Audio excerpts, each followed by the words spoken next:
Մերոնք KTM կայքի եթերում ես շարունակում եմ։ Մերոնք շարքը բարև ձեզ։ Մեր ծրագրի գործընկերը Fast Bank-ն է, շնորհակալություն Fast Bank-ին։ Բոլորս չասեմ շունչներս պահած, այնուամենայնիվ հետևում ենք, թե ինչ է տեղի ունենում նորընտիր ազգային ժողովում։ Ելույթներ, հայհոյանքներ,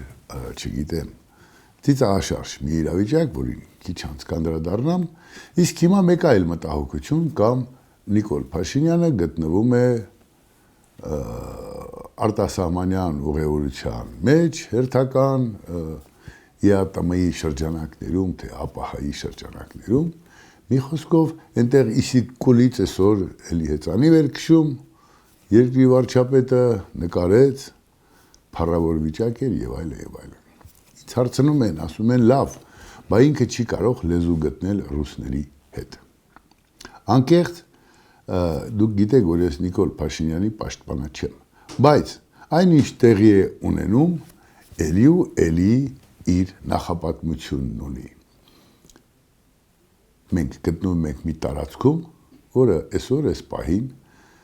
մինչ այդ էլ կար, բայց քանի որ երկրի տերերը բոլորովին այլ տրամաբանության տեր մարդիկ էին, տերն էլ փոխաբերական իմաստով էր, լեզուն գտնված էր այսպես. դուք իմ շունն եք, մենք ինչպես կուզենանք, ձեր հետ կվարվենք։ Դա ասում էին մեզ ռուսները, քանզի Քոչարյան Ռոբերտն ու Սերժիկ Սարգսյանը դրանք հենց այդ փոխաբերական իմաստով շներն էին։ Այդ շնության պատճառն էլ իրենք ասում էին, որ Արցախն է, եւ իրենք էլ իրենց ձեռքով հարստահարում էին Արցախն ու Արցախցուն։ Հիմա եկավ մի իրավիճակ, երբ Հայաստանը ասում է, այ մենք այստեղ, ասենք Նիկոլ Փաշինյանն է ղեկավարում, ասում է, այ այստեղ մենք խաչմերուկ ենք, մենք ուզում ենք խաչմերուկ դառնալ, խաղաղ ապրել։ Դրանք մի կողմ։ Մնացած բոլոր մեծ ու փոքր երևույթները։ Սա է այս պահին Հայաստանը բարձրացնում։ Ինչ է ասում ռուսը կամ Կրեմլը։ Ասում է, ապեր դուք մեր շունն եք։ Ասում ենք, չէ, դե ասում է փորձիր գնալ։ Դուրս ես գալիս, որ նստես երկաթուղի, ասում է, սա մերն է։ Պարզում է, որ վաճառել են, տվել են, նվիրել են ռուսներին։ Մենք մեր երկաթուղու տերն էլ չենք։ Ավելին, մինչև տխրահարչակ Քոչարյան Ռոբիկի այս երկրում իշխանություն գալը, պայմանավորվածություն կար Պարսկաստանի հետ կառուցել գազի, ուրեմն այդ գազամուղը մեծ եւ փոքր դրամաչափերով, մեծ, որպեսզի տրանզիտ դառնա Հայաստանը, այդ գազը նաեւ կարողանա արտահոսել ուրիշ երկրներ, Հայաստանը օգտվի, փոքր Հայաստանի ներքին պահանջների համար։ Արդյունքում այդ գազամուղի կառավարումն անգամ, Իրան Հայաստան գազամուղի կառավարումը նախորդ իշխանությունները հանձնեցին ռուսներին։ Էդ էլ ձերը չի, էդ էլ մերը չի։ Ու հիմա Հայաստանի այն մարդկային պահանջը, որ ասենք Նիկոլ Փաշինյանն ասում է, մենք այստեղ խաչմերուկ ենք, մենք ուզում ենք խաղաղ ապրել, Իվանն ասում է, չէ, այդ ես պիտի վերահսկեմ։ Այստեղ է կռիվը։ Եվ երբ ասում ենք, բա չի կարող ռուսի հետ լեզու գտնել, պիտի հասկանանք մենք ինչ ունենք եւ ինչին է սովոր ռուսը կամ այսպես ասած տերը։ Այդ մարդիկ առաջին պատերազմի տարիներին մի չոփ անգամ Հայաստանի չոտարվեց Ռուսաստանին։ Մի չոփ, որևէ բան։ Հենց որ այսպես ասած Հայաստանը իր հաղթանակը կրեց, նոր սահմանները գծեց, ասած մենք տեր ենք մեր երկրին եւ այլն, Այն իշխանություններին հանեցին, եկան ռոբենք, եկան եւ սկսեցին վաճառել Հայաստանը։ Հիմի բարդ է, այո բարդ է, ես անկեղծ այդ բանակցությունների մեջ ցավում եմ կամ ցավակցում եմ Նիկոլ Փաշինյանին եւ Հայաստանի իշխանություններին, ովքեր այս բարդ իրավիճակում տիրոջ ու ստրուկի ավանդական դառած իրավիճակում պիտի կարողանան կամ փորձում են լեզու ու ելք գտնել, որպեսզի Հայաստանը շնչի։ Անկամ ընդդիմություն կոչվածներն այսօր շատ լավ հասկանում են, որ այդ ճանապարհը կենսական ճանապարհ է, դրանը թրիփ կլի, թե ցրիփ կլի, բացարձակ էական չի։ Այդ ճանապարհը այդ տրամաբանությամբ մեզ, մեր պետությանը, մեր վաղվա օրվան անհրաժեշտ է։ Բազմից ասել ենք, չէինք պարտվի, եթե չլիներ այնինչ եղավ, կամ պարտությունը չէր լինի այդպես, եւ մենք բանակցելու ուժ կունենայինք, բայց երկիրը հոշոտել են։ Սա է իրականությունը, այնպես որ այս տրամաբանության մեջ ես համբերություն ու հաջողություն եմ մաղթում Հայաստանի իշխանություններին։ Գոնե այստեղ իրենք փորձեն հաջողել։ Գալով ազգային ժողովին, մենք մի մեծ ոչ մի բան ստացանք երկկողմանի։ Նա սկսենք նրանից, որ Նիկոլ Փաշինյանի ասած 60 քանի տոկոսը բնականաբար տեղ չհասավ, շուրջ կես միլիոն մարդ դեմ է Նիկոլ Փաշինյանին։ Կապ չունի դրանց մի մասը փողով, մի մասը էսով ենով, եւ այդ 700 քանի հազարը, այո, ունի իշխանություն, բայց յուրաքանչյուր սխալ քայլ, որին դրդում են մեր հարևան բարեկամ ռուսները, կամ որ կարող են անել իշխանությունները, այդ 500,000-ը էլի կավելացնի, եւ շատ հնարավոր է, այս դեպքում Հայաստանի իշխանությունների տակ բան չմնա։ Այն ինչ տեսնում ենք ազգային ժողովում, պարզապես բարոյազուրկ իրավիճակ է։ Երկկողմանի, ասեմ ձեզ, քանզի իշխանությունը կորցրել է իր մեծ կամ մեծահոգի լինելու հնարավորությունը, ինքը մեծահոգի չի։ Ինքը իջնում է այն աստիճանին, ինչ կա ընդդիմադիր դաշտում։ Իսկ ընդդիմադիր դաշտում կամ ընդդիմություն կոչվածները մեկ բառով այսպես մի օր իմ մի բարեկամ, հարազատ մի ընկեր ասաց, երբ որ ես գնում էի Մոսկվա սովորելու, իմ հայրը եկավ ինձ հանդիպեց ու ասեց տղա ջան, այնպես կանես հացդ խլեբ չդառնա։ Ասեց ինձ թվաց, թե հայրս մտածում է, որ ռուս կամ օտարազգի աղջկա հետ չամուսնանամ, չռսանամ եւ այլն, բայց ասեց հիմա եմ հասկանում, որ հայրս ավելի խորքային էր ասում։ Այո, այդ ընդդիմադիր դաշտը այսօր այնտեղ ովքեր նստած են, նրանց հացը վաղուց խլեբ է։ Նրանց համար մաքրություն ու սրբություն չկա։ Կան մանիպուլյացիաներ, հայրենիք գոյություն չունի, երբ տեսնում ես, թե ով ինչ է ելույթ ունենում, ուղղակի մարմինդ փշաքաղում է։ Այն Էդգար Ղազարյանը դուրս եկավ ու բովանդակալից սկսեց խոսել։ Էլ սրավ հայրիկին եմ հիշում, էլ Կարապետ Ռուբինյանին եմ հիշում, բան վերջում խոսքը բերեց, ասեց, բայց երբ դուք վեհափար հայրապետին ասում եք վեհապար, դուք բոլորդ գիտեք, որ դա վեհապար չի։ Բոլորդ գիտեք, կներեք, շամպես գիտեք, բայց ինքզինքը դնել անուղեղի տեղ կամ հիմարի տեղ, անգամ միլիոնատերների տրված չի, ինչի եք ձեզ ապուշի տեղ դնում, ինչ է նշանակում վեհապար, մարդ, ով մեր և Աստծու միջև միջնորդն է, ով արժանի է լուսավորչի գահին և ով որ ասում է կազմակերպած մեր հոգևոր կյանքը իր բովանդակային դերի մեջ կպահի։ Արվում է դա չի արվում, ավելին կաթողիկոսը այն օրը, որ առաջին օր ասում էին ուր է վեհապարը, ես իմում կնգածոցում է, չգիտեք ուր է, ինչ-որ մի տեղ կայֆ անում տղեն։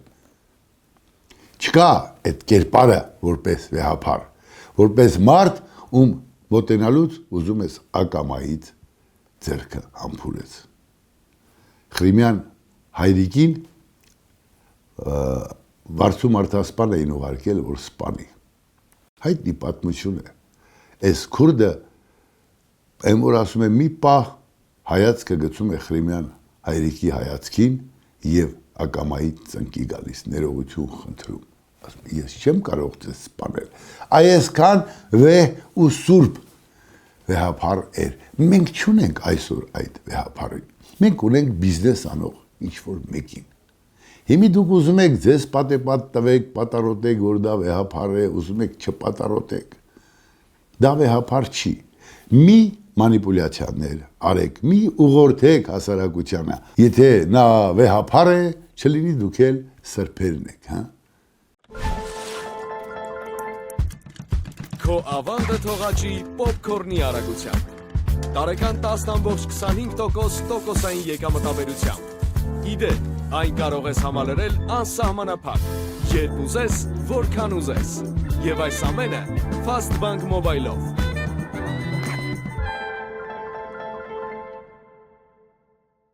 Պակաս էժան չեն իհարկե Նիկոլ Փաշինյանի հավաքած պատգամավորախումբը կամ նրանց որոշ ներկայացուցիչներ։ Մեկը իր զավակի անունը դրել է ծիծաղել է, ասում է երեխան, որ տնվեց ծիծաղեց, անունը դրել են Սմայլի։ Ես մի անգամ կատակով կեսկասի լավ, որ այդ երեխեն ծնվելուց բաց չի թողել, թե չէ անունը Տրան կդներ։ Այստեղ խնդիրը դա չի, թվում է թե ինքը իր երեխան, բայց այս տրամաբանությամբ մտածող մարդը իմ ու ձեր համար օրենք գրելու մանդատ է ստացել։ Այս տրամաբանությամբ ապրող մարդը, սա ավելի քան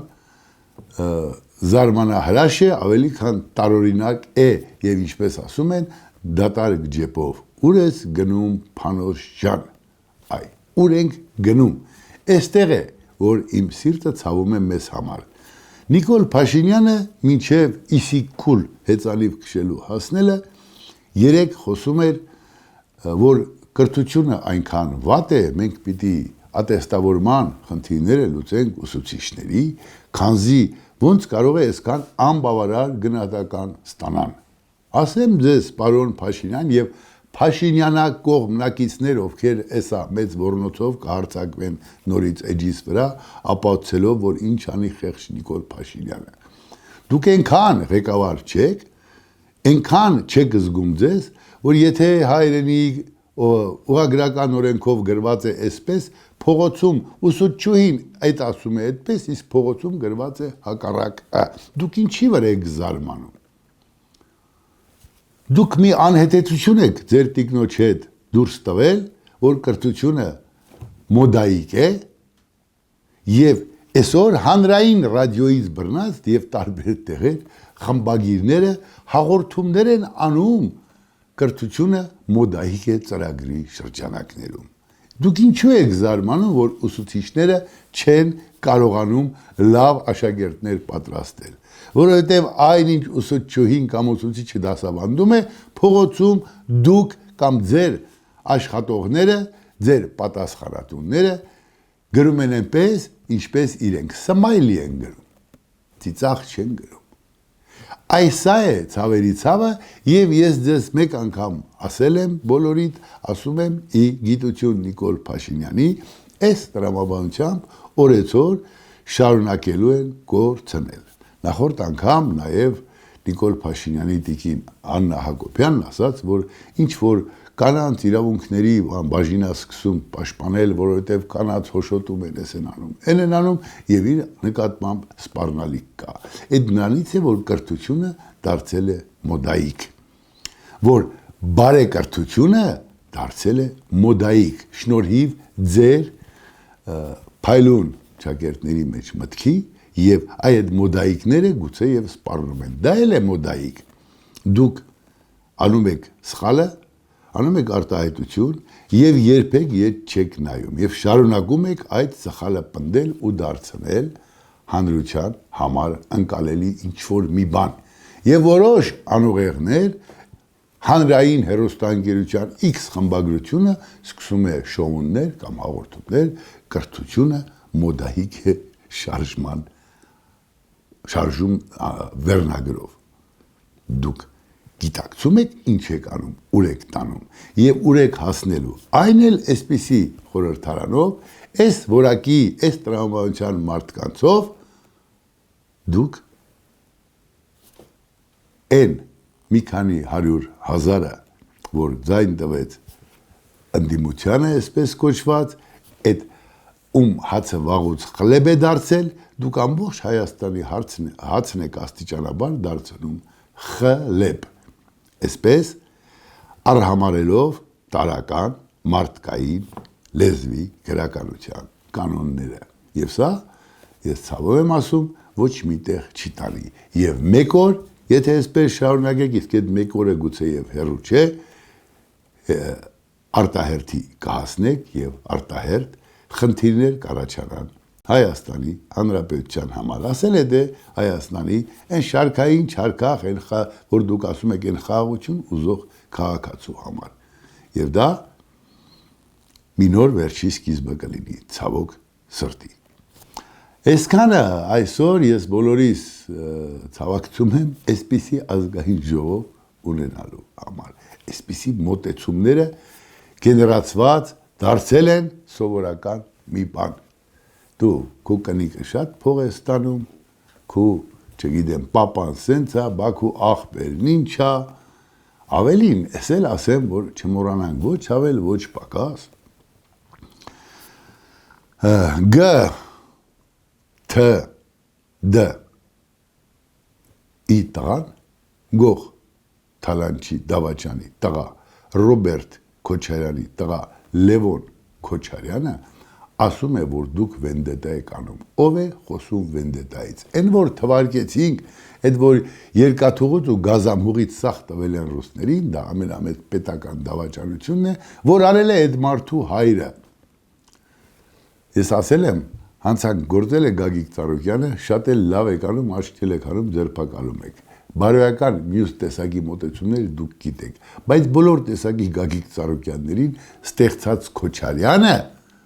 դեռ հրեղեն ջորին նստած հեծում է Հայաստանում, իսկ վերջինիս տղան ազգային ժողովի պատգամավոր է։ Եվ Նիկոլ Փաշինյանն ասում է, թե վայ գիտեք ինչ, ժողովրդի համբերության համար շնորհակալ եմ, բայց մեզանից պահանջում է մինչև 31 թիվը, տեսեք 26 թիվն է, մենք պիտի 2 միլիարդ ապօրինի գույք մուտքագրենք մեր բյուջե։ Սա 8 տարի են տեղի անցել, մի 5 տարի էլ այստեղ կանցնի, որպիսի ակնհայտը իբր բերենք բյուջե։ Չգիտես, լաս թե խնդաս։ Կապրենք, կտեսնենք ինչ կլինի, բայց իմացեք, որ խաղը պարավում է, էլ խաղ չեն անելու ձեր հետ։ Ժամանակը ավելի դաժան է գտնվելու, պարոնայք իշխողներ։ Իսկ մենք կհամբերենք եւ կլինենք տեղում, որպես ժողովուրդ, որպես հասարակական գործիչներ, որպես ճշմարտություն բարձրաձայնողներ։ Առողջ կացեք, կհանդիպենք։